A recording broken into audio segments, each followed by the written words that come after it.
Here's how to redeem your Drinker's Guide to Colorado coupon.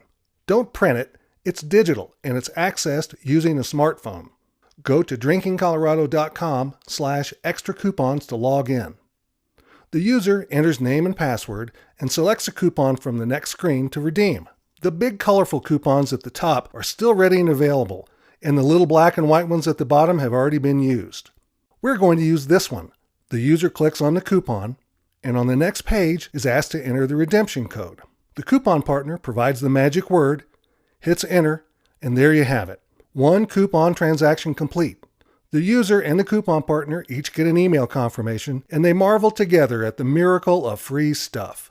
The updated coupon list now shows the last coupon used at the top, and is added to the used coupon list at the bottom. We'll be adding new coupons and limited duration coupon specials all the time and keep you up to date by email. Cheers, and thanks for using your Drinker's Guide digital coupon.